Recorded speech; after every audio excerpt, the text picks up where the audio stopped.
Eu, você e Jonas. Fugir ou obedecer?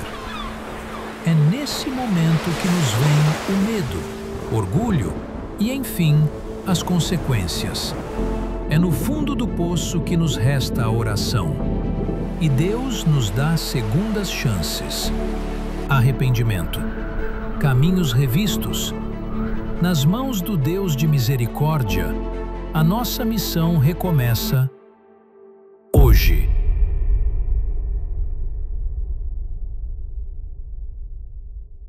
Hoje é nosso terceiro encontro. Nós vamos continuando falando sobre o livro de Jonas, né? Nós estamos, ao longo dos domingos, refletindo, e a história vai ganhando forma e nós vamos entendendo muitas coisas.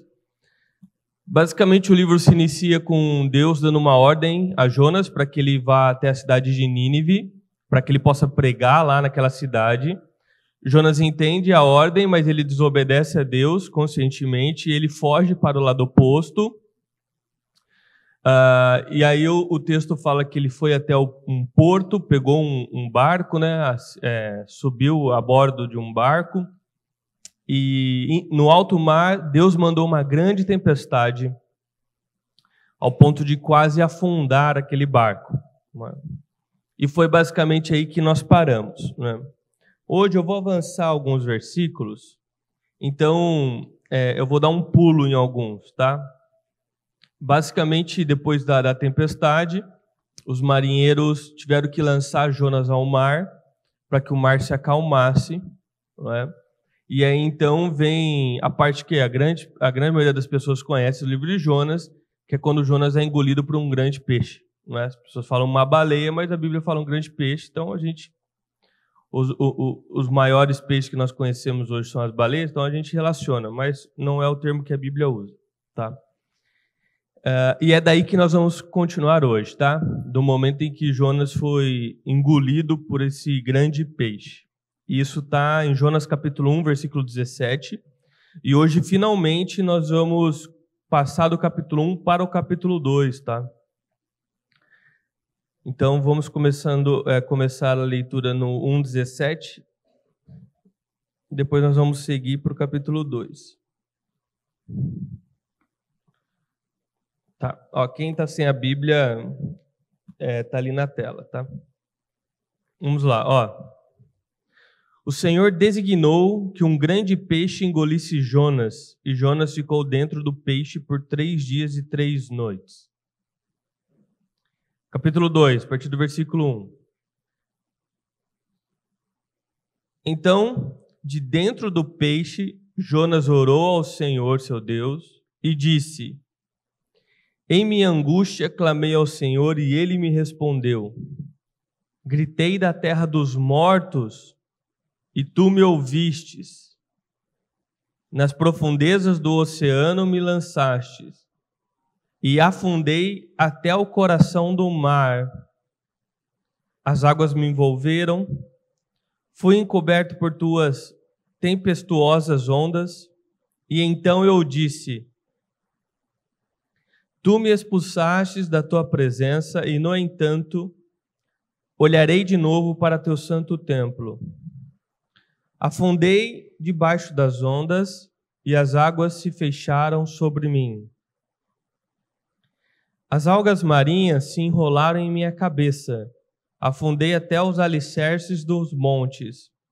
Fiquei preso na terra, cujas portas se fecharam para sempre. Mas tu, ó Senhor meu Deus, me resgatastes da morte. Quando minha vida se esvaía, me lembrei do Senhor, e minha oração subiu a ti em teu santo templo. Os que adoram falsos deuses dão as costas para as misericórdias de Deus. Eu, porém,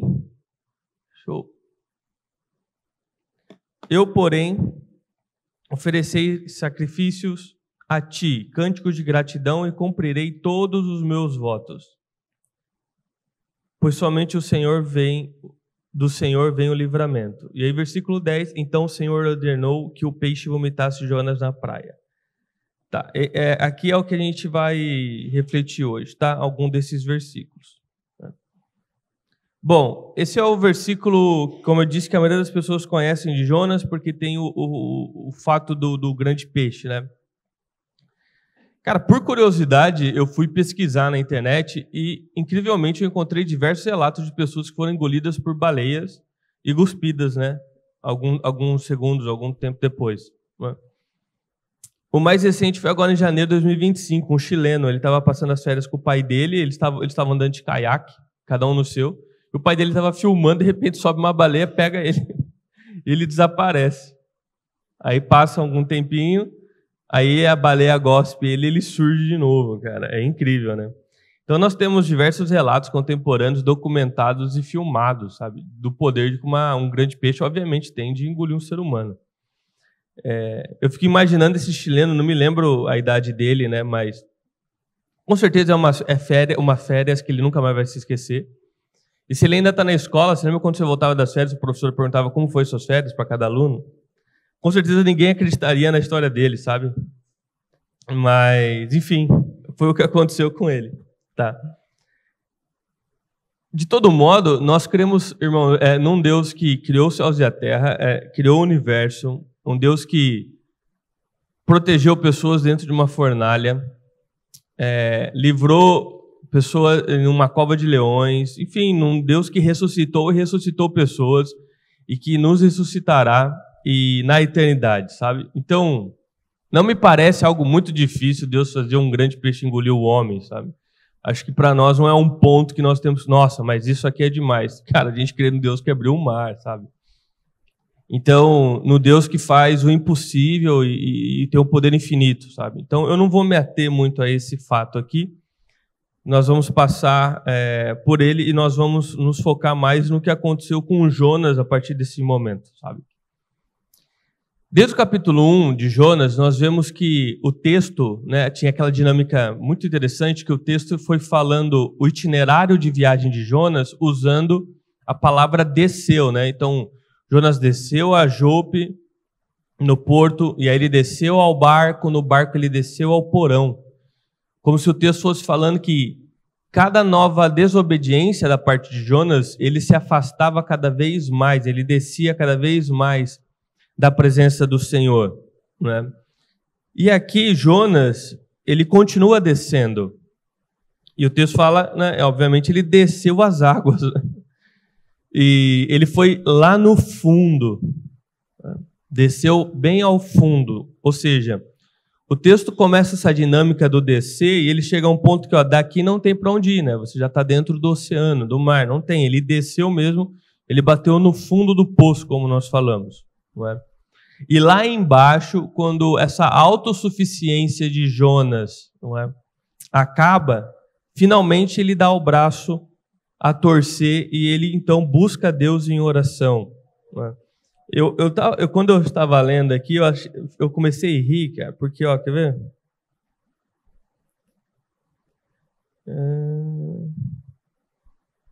Que aí no versículo 9 ele começa: eu, porém, oferecerei sacrifícios a ti com cânticos de gratidão, cumprirei todos os meus votos, pois somente do Senhor vem o livramento, né? Tipo, quando o caldo engrossou, ele começou a prometer tudo que ele podia, né? E via de regra nós também somos assim, né? Nós vamos segurando a onda até chegar um momento que fala, acabou. Aí a gente promete para Deus até aquilo que não deveria prometer, porque depois não cumpre, né? Então, quando o Jonas percebeu que não havia mais o que fazer, para onde ir, foi quando ele começou a buscar a Deus em oração. E é nesse momento que a graça de Deus entra em cena, não é? E nós vemos a mão poderosa de Deus descendo tão fundo quanto Jonas desceu e o trazendo de volta até a superfície em vida. Não é? Hoje, todas as vezes, hoje não, né? De forma geral, todas as vezes que nós citamos a graça de Deus, e é um termo central na Bíblia, é importante que você entenda sobre o que nós estamos falando. A graça de Deus, basicamente, é a iniciativa, né, o favor que Deus conquistou para nós na cruz, ou seja, Ele ter morrido em nosso lugar. Então, nós podendo receber a salvação de forma gratuita, ou seja, da nossa parte nós não precisamos merecer ou fazer por merecer. A graça vem da parte de Deus e Ele nos acolhe, então, como os filhos. a graça é de graça. Para Deus não foi, mas para nós é. Significa que não há mérito da nossa parte. Então, quando você ouvir a graça de Deus, é o favor que nós recebemos da parte de Deus, ou seja, a salvação. Tá? E hoje nós vamos falar muito sobre a graça de Deus, e assim nós podemos ir para o nosso primeiro ponto, que é onde a graça de Deus nos encontra.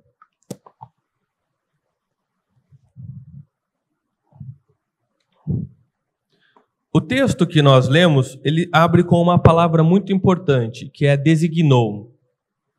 O Senhor designou um grande peixe para engolir Jonas. Mesmo em nossas fugas e desobediências, assim como Jonas, Deus sempre vai preparando circunstâncias, muitas delas até mesmo desconfortáveis, duras, difíceis, mas com o propósito de nos direcionar e nos levar até a salvação, e nunca de nos destruir. O peixe aqui, ele surge como uma providência da parte de Deus, uma circunstância preparada por Deus. Ao mesmo tempo que ela é severa, ela é misericordiosa. Ela é severa, no final das contas, porque Jonas está colhendo o que ele plantou. Certo? Ele plantou desobediência, ele está colhendo a desobediência que ele plantou. Porém, é misericordiosa também, porque o peixe impede Jonas de morrer, enquanto lhe dá algum tempo extra de vida, para que ele possa enxergar, né, onde ele se enfiou, e então tomar uma posição e voltar a Deus. Então, a circunstância que Deus preparou aqui para Jonas, e Deus nos prepara muitas vezes, ela tem como objetivo, entre aspas, ganhar tempo em nossas vidas, para que nós possamos cair em si no meio dessa situação, ver onde nossos caminhos têm nos levado e podemos voltar, ou seja, buscar a Deus, não é? Buscar a salvação em Deus. E é isso que eu quero que você note aqui, porque é muito importante. No versículo 2, capítulo 2, versículo 2, Jonas diz: em minha angústia clamei ao Senhor e Ele me respondeu. Não foi o fato de Jonas estar no fundo, ter batido no fundo do poço, que fez com que o Senhor providenciasse a saída definitivamente, ou seja, Jonas fosse levado à superfície com vida.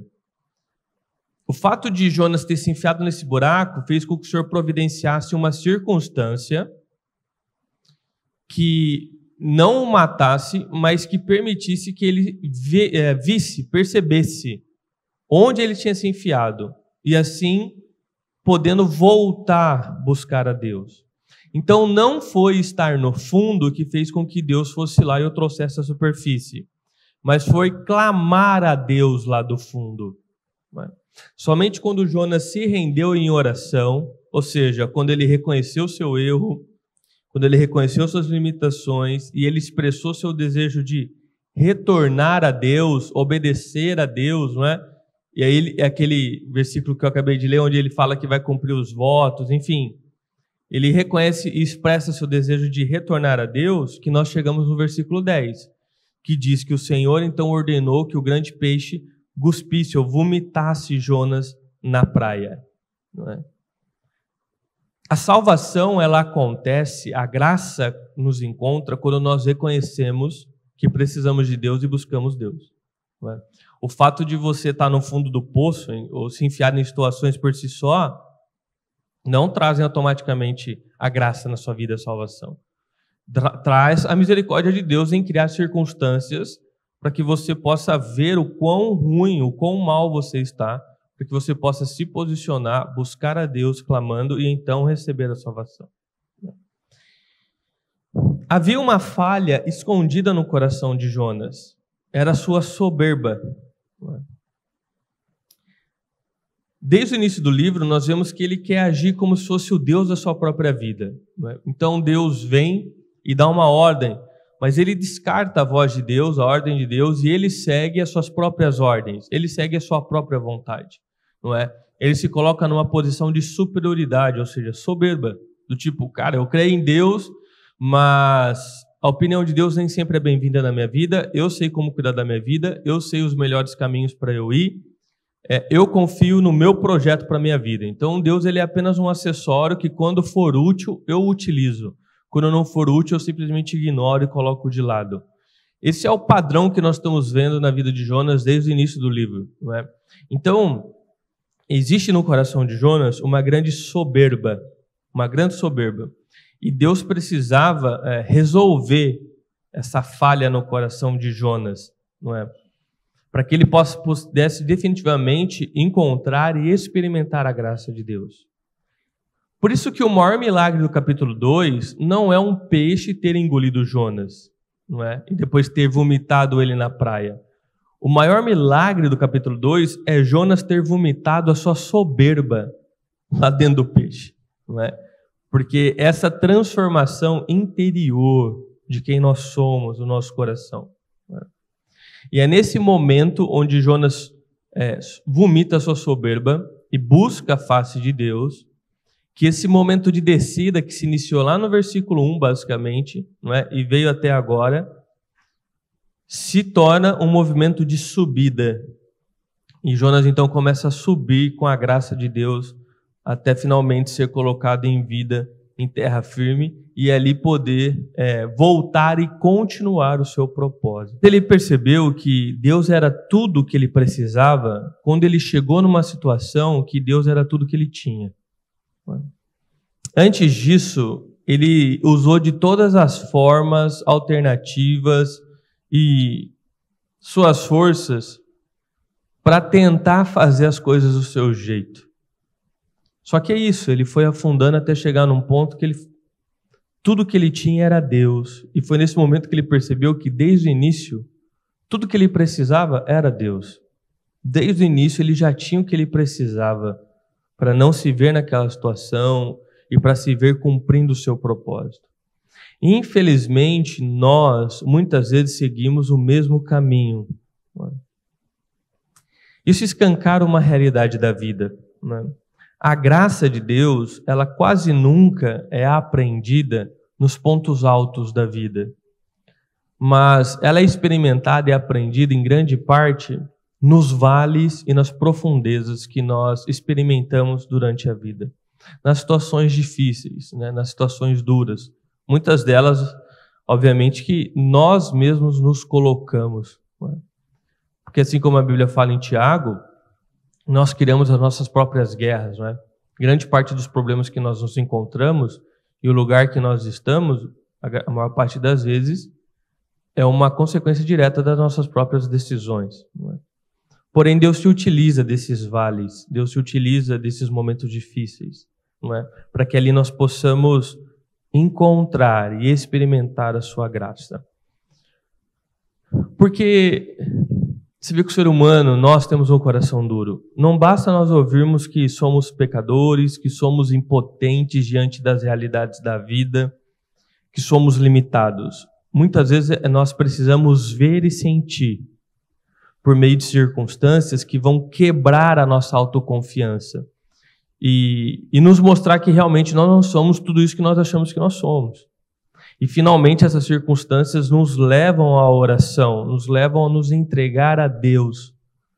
Porque ali nós percebemos que a graça, ou seja, o favor de Deus em nossas vidas, sempre foi e sempre continuará sendo a nossa única e real esperança. E é nesses momentos que o Evangelho deixa de ser uma teoria ou um acessório em nossas vidas e se torna de fato vivo para nós. E é incrível porque o Evangelho se torna vivo para nós, a maioria das vezes, nos lugares mais escuros que nós chegamos. Mateus 10:39 diz assim para nós: quem perder a sua vida por minha causa, a encontrará. Essa, de forma geral, é a lógica do reino, né? Quando os nossos esquemas acabam, né? Quando os nossos meios acabam, é aí que a nossa dependência de Deus começa. É aí que nós percebemos que a graça é a única coisa que sempre esteve ali para nós. É triste, mas é a verdade. Nós, via de regra, largamos a nossa soberba, a nossa superioridade somente depois do tombo. E toda criança já ouviu do pai, né, que você vai pagar para ver, né? Porque é melhor aprender com os erros dos outros, né? Mas nós pagamos para ver, né? Nós não acreditamos, nós precisamos sentir, não basta ouvir, não é? E Deus então entra com circunstâncias e designa grandes peixes para que nós possamos de fato nos encontrar com a nossa limitação e perceber que a graça de Deus é a única esperança que nós temos nessa vida, não é? E, ao mesmo tempo, essa realidade nos traz a esperança, obviamente, da graça, porque não importa o quão fundo você esteja, o quão fundo você se enfiou em algum buraco ou no fundo do oceano, para nós, com a graça de Deus, o fundo não é o fim. Ele é o ponto de encontro com o favor de Deus. Então, nós podemos também descansar sabendo que Deus sabe designar peixes, ou seja, situações, interrupções, limites para nos chamar de volta. E são nesses momentos que a nossa oração nasce e é nesses momentos que a graça responde às nossas orações. Não é? Então, talvez a situação que você esteja enfrentando seja a misericórdia de Deus em te mostrar onde você está se enfiando e permitindo que você tenha a oportunidade de se entregar a Ele e experimentar a graça. E aquilo que seria o fim para qualquer pessoa sem Deus, para nós então se torna o início de tudo aquilo que Deus tem para as nossas vidas. Porque é lá no fundo, muitas vezes, que nós encontramos a graça, e não apenas a encontramos, mas a experimentamos, e dali então começa a nossa subida. Não é? Então, onde a graça nos encontra, pelo nosso coração duro, muitas vezes nos vales e nas profundezas da vida. Não é? E assim nós podemos ir para o nosso ponto 2, que é 3 verdades sobre a graça. Jonas, na sua oração, ele nos apresenta 3 verdades sobre a graça de Deus. Porque muitos de nós conhecemos a graça, né? Sabemos o que é a graça, mas infelizmente não a experimentamos como poderíamos, como Deus gostaria. Não é? Então, através aqui da oração de Jonas, nós conseguimos ver 3 verdades essenciais para que a graça se torne real e nós possamos experimentar, não é, o favor de Deus em nossas vidas. Tá? A primeira é: reconheça a sua culpa sem desculpas. No capítulo 2, versículo 3, Jonas ele reconhece que o Senhor o lançou às profundezas, no coração dos mares. Né? E ele começa a usar essas imagens fortes, né? As correntezas me cercaram, todas as suas ondas passaram por cima de mim, e ele vai descrevendo, não é, a situação que ele se encontra ali. Em nenhum momento Jonas ele terceiriza a culpa. Ele não culpa o navio, ele não culpa os marinheiros, ele não culpa ninguém, sabe? Ele olha para Deus e ele admite: fui eu. Eu tomei a decisão, eu errei. E esse é o primeiro passo para nós podermos experimentar a graça de Deus, encarar nossa culpa, encarar a responsabilidade pelos nossos erros. A nossa cultura, de forma geral, é como o grande pensador Homer Simpson, né? Ele fala: a culpa é minha, eu coloco em quem eu quiser. Né? E nós ficamos colocando a culpa em diversas pessoas e nunca assumimos a nossa culpa. Né? Mas o primeiro passo para nós experimentarmos a graça é admitir: eu errei, eu pequei. Né? Isso é muito difícil, porque sempre nós preferimos criar uma história onde nós somos a vítima da situação. Né? E nós começamos a justificar, tipo: eu estava cansado demais, me provocaram, todo mundo faz. Não é? A nossa cultura tem trocado a consciência por autoajuda e vitimismo. As pessoas não assumem mais responsabilidades pelos seus erros. É sempre culpa de alguém. Né? Ao ponto que nós vemos uma realidade no Brasil onde ser assaltado, a culpa é tua, não do assaltante, porque ele é uma vítima. Não é? Ou seja, uma inversão total de valores e situações. Por quê? Porque a nossa realidade é essa. Nós trocamos a consciência por autoajuda e vitimismo. Então nós ficamos ouvindo, né, pessoas falar que o problema é a baixa autoestima, que ninguém pode te fazer sentir culpado, que cada um decide o que é certo e errado na tua vida, você não estava errado, você cometeu apenas um engano, mas sabe? Tipo de discurso tentando maquiar o óbvio que está na sua frente. E nessa busca por sentir o bem-estar, por ser a vítima e ser tratado como vítima, nós acabamos buscando pessoas, instituições que trazem essa linguagem que massageia nosso ego, que ameniza a nossa culpa, ou te tira a culpa de lado e inverte o jogo te colocando como vítima. Mensagem essa que pode massagear o teu ego, mas que não cura o teu coração, que não trata a causa. Nós pedimos alívio, nós justificamos nossos atos, mas nós não pedimos perdão. Nós procuramos o bem-estar, mas nós fugimos do arrependimento. E aqui eu abro um parêntese, porque, infelizmente, muitas pseudo-igrejas estão agindo dessa forma.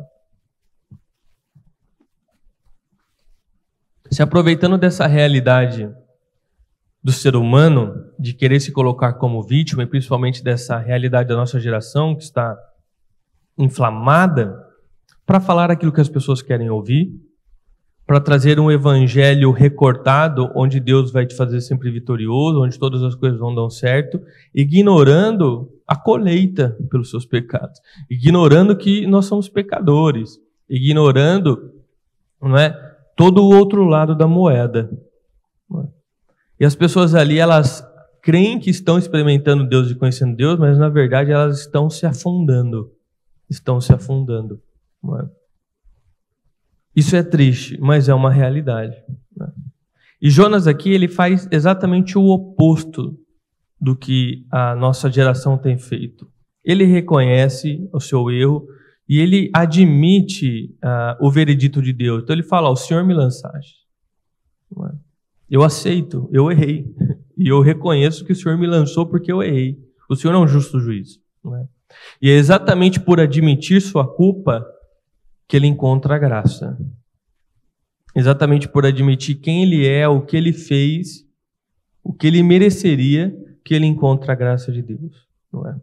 Então, como Jonas, um primeiro passo para nós é parar de tentar justificar nossos erros. Não é? E tentar parar de buscar só mensagens que amassageiam nosso ego. E começar a confessar o nosso erro. Admitir nossos erros. Não é?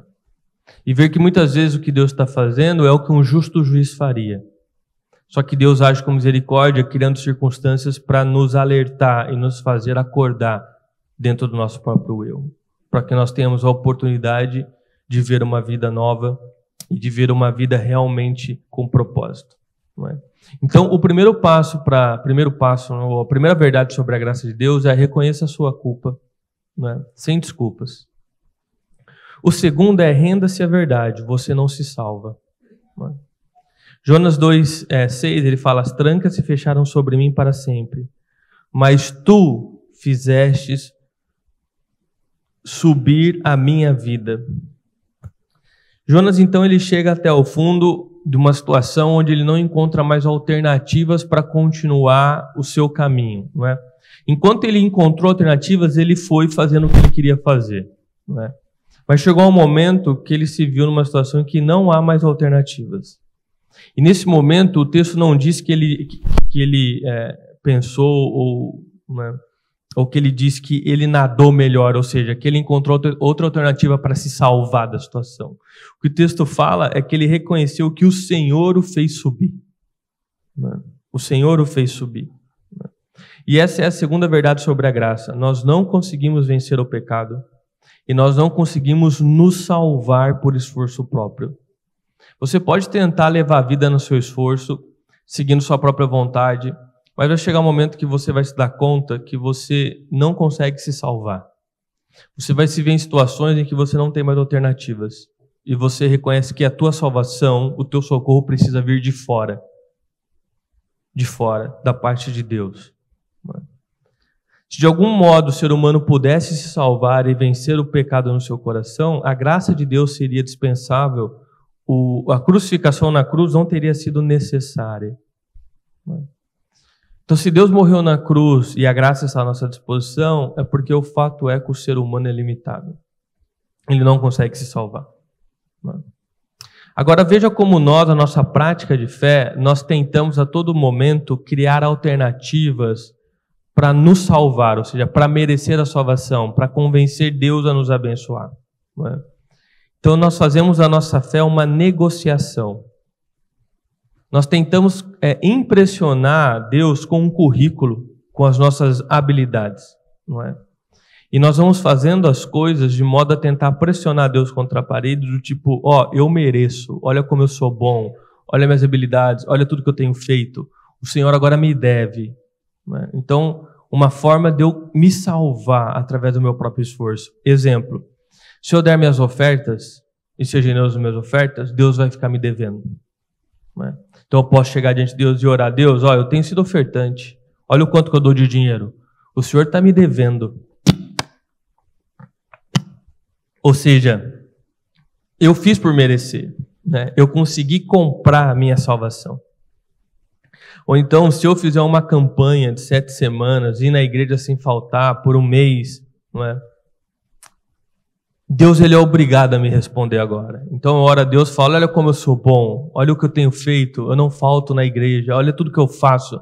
O Senhor tem que me responder, o Senhor tem que entregar essa bênção na minha vida. Não é?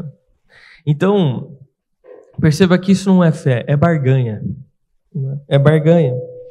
É a todo momento nós tentando provar para Deus e para nós mesmos que nós conseguimos comprar nossa salvação através do nosso esforço. Não é? Ao ponto de Deus, de alguma forma, olhar do céu e falar, agora realmente ele é muito bom. Ele é muito bom, ele é perfeito. Eu sou obrigado a entregar para ele a salvação. Não. Não é? Nenhum de nós consegue se salvar. Por isso que a salvação é de graça e não tem mérito nela. Porque ninguém merece. Porque no final dos contos, até nossas próprias boas atitudes, ela é mergulhada na soberba e no egoísmo. Porque no final nós estamos fazendo aquilo não de coração aberto, mas porque nós queremos receber algo de bom para nós. Não é? Então o ser humano ele não consegue fugir desse coração pecaminoso. Até nossas boas atitudes, nossas boas obras, ela tem como objetivo final nosso próprio egoísmo. Não é? Nós temos que entender, pessoal, que Deus não é um acelerador dos nossos planos. Deus é o autor de uma nova história, de uma nova vida, que começa a partir do momento que nós somos salvos. Não é? Ele tem os seus planos, e Ele não vai ficar acelerando os seus planos. Não é? Essa verdade do Evangelho nos coloca na posição certa diante de Deus. Nós não somos negociadores, nós não estamos em pé de igualdade com Deus para negociar a graça dele, não é? Mas nós nos colocamos diante de Deus como necessitados. Nós reconhecemos que nós precisamos que alguém nos salve, não é? Então nós paramos de apresentar nossos currículos e nossas habilidades e abrimos as mãos de tudo isso. Não é? A fé não é desempenho ou merecimento. A fé é sobre mãos vazias que recebe a graça de Deus. Sabe? É difícil entender muitas vezes essa dinâmica, porque na realidade que nós vivemos, nós sempre estamos tentando provar que nós merecemos, provar suas habilidades, provar o que você é capaz de fazer para que você mereça o emprego. Certo? Então você está negociando aquela vaga de alguma forma. Se você se apaixona por alguém, você vai começar a mostrar tudo que você tem de bom para aquela pessoa, na cabeça dela, fala, vale a pena estar com ele. Então ele fez por merecer, ela fez por merecer. Então nós vivemos nessa dinâmica do eu compro as coisas, eu faço por merecer, eu conquisto as coisas. A nossa cultura é autossuficiência. Não é? Só que quando nós chegamos e tentamos exportar isso para Deus, não funciona. Porque Deus ele enxerga muito mais profundo, ele enxerga nosso coração, ele enxerga nosso pecado. E no final das contas nós somos limitados e nós não mereceríamos a graça. Então, diante de Deus não há barganha. Há simplesmente uma posição sincera de Deus, eu preciso da sua salvação, porque eu sou limitado.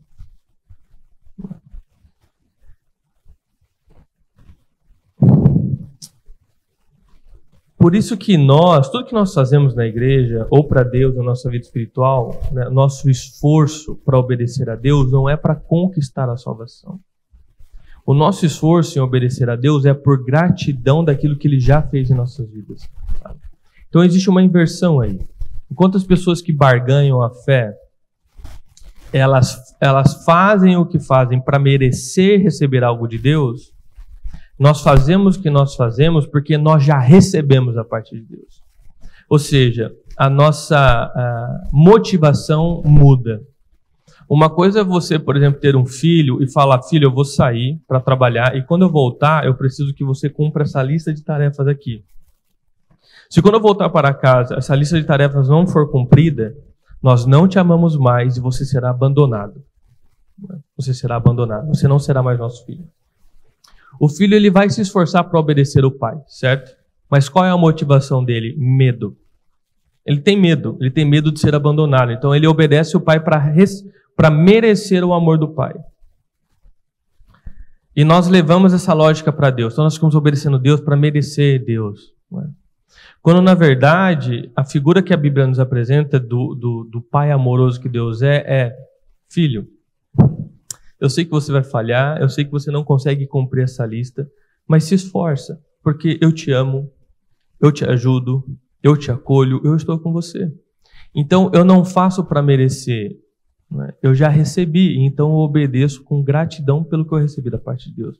Compreende como a motivação agora é gratidão, é amor e não medo? É isso que a graça de Deus traz para nós. Então, o nosso grande esforço para obedecer a Deus é sempre por gratidão. Gratidão pela salvação, porque nós recebemos sem merecer, e mesmo assim recebemos. Então, a graça ela não é contra o esforço, ela é contra o mérito. Em outras palavras, o nosso esforço em obedecer a Deus é fruto de gratidão e não moeda de troca. Tá? Foi assim com Jonas no ventre do peixe, e é assim conosco aos pés da cruz. Quando admitimos nossa impotência, a frase que Jonas disse, ela vira a nossa frase também. Do Senhor vem o livramento. É o Senhor que me fez subir. É o Senhor quem me salva. Então a segunda verdade sobre a graça é: renda-se diante de Deus. Porque nós não conseguimos nos salvar. Porque nós somos limitados. E assim nós vamos para a terceira verdade, que é: receba a redenção, a salvação pertence ao Senhor. No versículo 9, do capítulo 2, Jonas diz assim: do Senhor vem o livramento, a salvação pertence ao Senhor. Se eu não consigo me salvar, alguém precisa me salvar, obviamente. A boa notícia do Evangelho é que o próprio Deus veio ao nosso encontro em Jesus, pagou o preço por nós na cruz, e então nós somos salvos por Deus, através da cruz. Pense num juiz que também é pai. Se o filho dele se encontra culpado por um crime que cometeu, ele como pai, como juiz, se ele ignorar a situação e fingir que não houve crime para o filho dele não ser condenado, ele se torna um juiz injusto, uma pessoa injusta, certo? Mas se ele aplica a pena capital no filho dele, não é?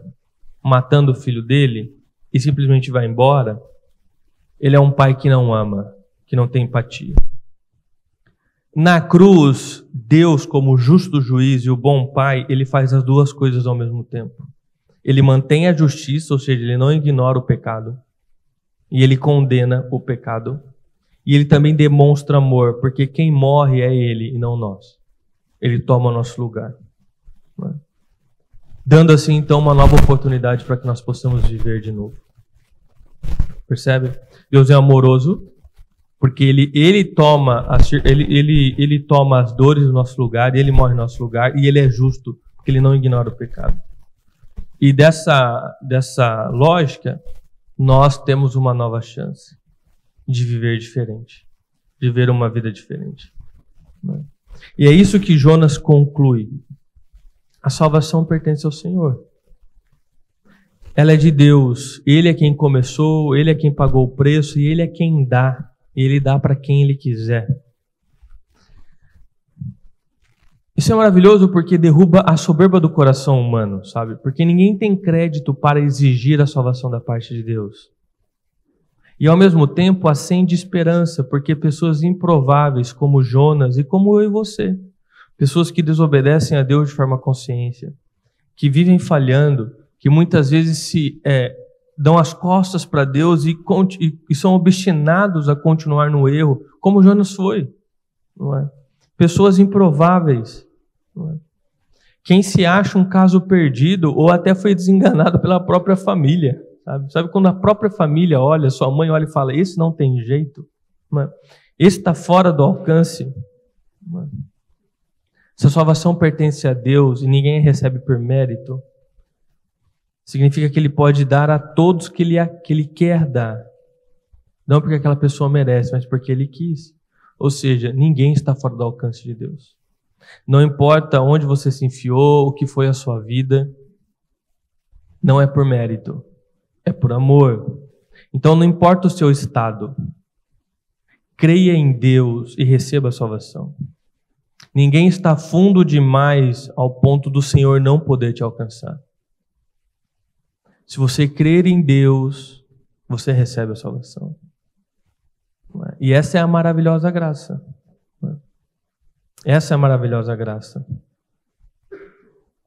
Com Jonas, e aqui eu quero amarrar tudo que eu disse até agora e caminhar para uma conclusão, o grande milagre não foi ele ter sido vomitado na praia. O grande milagre de toda essa experiência foi ele ter voltado a Deus. Nós perdemos o foco na história de Jonas e nós nos focamos num grande peixe. Mas o foco aqui é que o grande peixe foi apenas uma circunstância que Deus criou para que o verdadeiro milagre acontecesse, que fosse uma transformação no coração de Jonas e ele voltasse para Deus. No fundo desse oceano, ele parou de se explicar, ele reconheceu sua própria culpa e ele admitiu que ele não podia se salvar. E ali ele confiou em Deus, no poder de Deus. É uma mudança que começou de dentro e foi para fora. O centro saiu do eu dou conta, do eu posso me salvar, do eu tenho minhas formas, minhas alternativas, meus esquemas, e voltou finalmente para o Senhor, onde eu dependo de Deus. Ele é quem abre as portas, Ele é quem fecha as portas, Ele é quem prepara as coisas na minha vida. Esse é o grande milagre que aconteceu aqui na vida de Jonas. Essa é a grande lição no capítulo 2. Gratidão e obediência, elas nasceram antes de Deus trazer a saída. De novo, barganha. Nós começamos a prometer a Deus, sabe? Talvez você já tenha se pegado nessa situação, porque eu já me peguei. Tipo, Deus, se o Senhor fizer aquilo, eu vou fazer isso. Se o Senhor fizer aquilo, Gratidão e obediência, elas vêm antes, porque nós confiamos que Deus vai fazer o que Ele tem que fazer. Eu não preciso barganhar, não preciso negociar com Deus. Jonas, ele expressou gratidão e obediência antes de Deus, de fato, providenciar uma saída para ele. E quando ele expressou gratidão, obediência e fé, Deus fez com que o grande peixe o vomitasse na terra firme. Então, a tempestade, ela acabou no coração de Jonas, antes de ter acabado do lado de fora. Isso é graça real. Nós muitas vezes oramos para que Deus mude todo o exterior. Deus pode mudar todo o exterior, mas o objetivo dele é mudar o interior. É transformar você. Uma vez que você é transformado, a forma como você enxerga o exterior é diferente. Muitas vezes Deus não precisa mexer em nada do lado de fora. Ele precisa somente mexer em você. Transformar teu coração. E a partir desse momento, a nossa percepção e visão da vida muda. As coisas se resolvem por si só. E quanto a nós? Quando os vales da vida chegar, quando as situações duras da vida chegar, momentos difíceis chegar, não tente barganhar, não tente fugir. Diga a verdade sobre si mesmo. Aceite que não há saída por dentro, ou seja, você não tem como se salvar. Confie no que Cristo já pagou, naquilo que Ele já fez. Deixe essa certeza se firmar no seu coração. A salvação não é obra nossa, é obra de Deus. E essa convicção deve trazer humildade e esperança. Irmãos, o fundo, grave bem isso, o fundo não é o fim para nós, mas é simplesmente o começo do que Deus tem para fazer na sua vida. Não pense que tudo acabou. Em Deus, aquilo que parece ser o fim pode ser simplesmente o começo de uma nova história e do melhor momento da sua vida. De tudo que eu falei aqui, eu quero apenas que você guarde um ensino, que é basicamente as verdades sobre a graça. Confesse, renda-se e confie em Cristo. Diante das situações, diante da vida, confesse, renda-se e confie em Cristo. Se você puder guardar apenas esse ensino sobre tudo que nós falamos aqui, já é o suficiente. Já é o suficiente.